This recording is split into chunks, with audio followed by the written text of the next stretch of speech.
کئیوں کو میری یہ بات چبھ جاتی ہے کہ جی بڑے مولویوں کے خلاف نہ بولو. میں اس لیے کہہ رہا ہوں کہ بھائی اگر کسی کو قوم نے بڑا بنایا کس لیے بنایا؟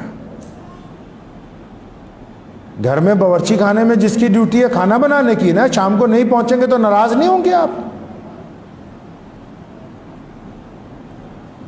گھر میں مرد کی ڈیوٹی دولت کما کے لانے کی ہے، وہ خالی ہاتھ آئے گا، آپ ناراض نہیں ہوں گے؟ مدرسے میں مدرس کی ڈیوٹی تعلیم دینے کی ہے، وہ نہیں پڑھائے گا تو آپ ناراض نہیں ہوں گے؟ امام کی ذمہ داری وقت پہ نماز ادا کرنے کی، وہ نماز نہیں پڑھائے گا تو آپ کیا ناراض نہیں ہوتے؟ پولیس کا کام لا اینڈ آرڈر کو مینٹین کرنا ہے، وہ نہیں کرتے تو کیا آپ حکومت سے ناراض نہیں ہوتے؟ اگر ہر آدمی اپنی ذمہ داری ادا کر رہا ہے تو یہ جن کو بڑے مولوی بنایا کیا صرف جلسوں میں ان کو جبے پہنا کے مسافر کرنے کے لیے بنایا؟ ان کو ہمارا تماشا دیکھنے کے لیے بنایا؟ اس لیے کروڑ روپے کی گاڑیاں خرید کے دی ہیں ان کو کہ جب ہم پر مصیبت آئے تو تم چپ ہو کے بیٹھ جانا اپنے گھر میں؟ اس لیے بنایا ہے کیا؟ اس لیے کسی کو بڑا بنایا جاتا ہے؟ بڑا اس لیے بنایا جاتا ہے کہ جب رسول صلی اللہ علیہ وسلم کے بارے میں حضرت علی رضی اللہ تعالیٰ عنہ فرماتے، سنو، فرمایا بدر کا دن تھا اور جب مشرکین ہم پر زیادہ حاوی ہونے لگے، فرمایا علی مرتضیٰ کہتے جو شیر خدا ہیں، جو مولا ہیں، جن کو حضور صلی اللہ علیہ وسلم نے کہا، جن کے بارے میں اور عمر نے کہا کہ جن کے علی مولا ہیں تو میرے بھی علی مولا ہیں، وہ کہتے ہیں کہ جب جنگ بدر میں بہت انتہا کی جنگ تیز ہوئی اور جب کوئی سایہ نہیں تھا تو ہم محمد رسول اللہ کے پیچھے جا کے سایہ تلاش کرتے تھے. تو کس لیے بنایا؟ کسی کو بڑا کس لیے بنایا؟ گھر میں باپ کیوں ہوا؟ تاکہ بچے اس کے سائے میں پلیں. ہیں جی؟ ہم نے M P M L A کیوں بنائے؟ تاکہ وہ ہماری قیادت کریں گے، وہ ہماری زبان بولیں گے جا کے پارلیمنٹ میں، وہ ہماری باتیں پارلیمنٹ تک پہنچائیں گے، وہاں جا کے بتائیں گے کہ ہمارے ساتھ ظلم ہوا ہے، زیادتی ہوئی ہے، کیا بات ہوئی، وہ کہیں گے اپنی زبان سے.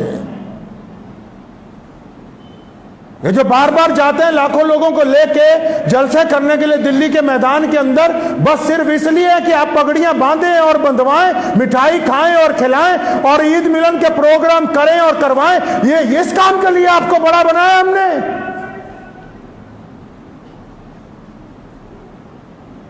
کہ ہماری جب بے بسی ہو تو اس کا تماشا جب پوری اقوام دیکھیں تو آپ بھی ایک طرف بیٹھ کے کہیں کہ ہم نے تو ایک پریس نوٹ جاری کر دیا. بس پریس نوٹ اگر جاری کرنے کا مسئلہ ہے پھر اس کے لیے تو 2 سیکٹری رکھ لیے جائے، پوری قوم رکھ لے 2 بندوں کو، یہ پریس نوٹ نکال دیا کرے ٹائم کے اوپر.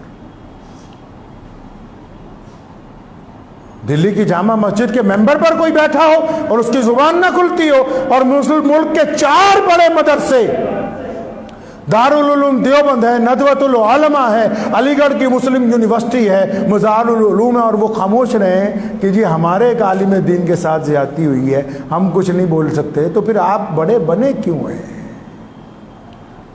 کوئی آپ کے بغیر ایسا تو نہیں کہ قوم نہیں چلے گی، ایسا بھی نہیں ہے. میں نہیں رہوں گا تب بھی مسجد آباد رہے گی. تو ایسا تو نہیں ہے کہ کسی کے بغیر دین نہیں چلے گا، اسلام نہیں چلے گا. مجھے بہت سارے لوگوں نے روکا کہ ان لوگوں پہ اعتراض نہ کریں. کیوں؟ کیا وجہ ہو گئی؟ پتہ تو لگے. کیا ہمارا کام ایک وکیل کروا کر دینا ہے؟ اسی میں آپ ہم پہ احسان چڑھا رہے ہیں کہ وکیل کروا دیا ہے. آپ جا کے ملتے وزیر اعظم کو، کیونکہ ہم اس ملک میں جس طرح اور لوگ بستے ہیں ہم بھی برستے ہیں. آپ جا کے اپنی بات کرتے. آپ نے وقت ہی نہیں مانگا. آپ یو پی کے وزیر اعلیٰ کو ملتے، جا کے اپنی بات تو رکھتے. آپ نے وقت ہی نہیں مانگا. آپ پارلیمنٹ کی سب کمیٹیوں کے ساتھ ملاقات کرتے، ان کو بتاتے کہ یہ جو مقدمہ درج ہوا مولانا پر، جھوٹا مقدمہ درج ہو گیا، آپ گئے ہی نہیں اٹھ کے. آپ پریس کلب آف انڈیا تک نہیں گئے جا کے ان ثبوتوں کو پیش کرتے کہ جناب یہ دیکھیے یہ زیادتی ہو گئی ہے، اس زیادتی کو رد کر دینا چاہیے، مسلمانوں کو بڑی تکلیف پہنچی ہے، مسلمانوں کے ساتھ ساتھ پورے دیش میں جو انصاف پسند لوگ ہیں ان کو تکلیف پہنچی ہے. آپ خاموش رہے. تو کہیں نہ کہیں یہ ضروری نہیں ہے کہ جو لوگ سیاسی طور پر ہمارے مخالف ہیں صرف انہی کا قصور ہے، ان کا قصور نہیں ہے. قصور ہمارا بھی ہے. جن لوگوں کو ہم نے اپنا قائد بنایا ہے، جن کو ہم نے اپنا لیڈر بنایا، جن کے ہاتھ میں ہم نے اپنی تقدیر کی رسی پکڑا دی،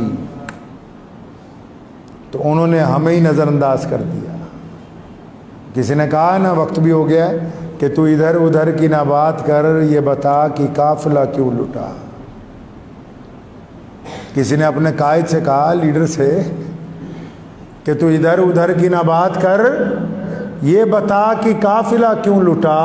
مجھے راہزنوں سے گلا نہیں، تیری رہبری کا سوال ہے.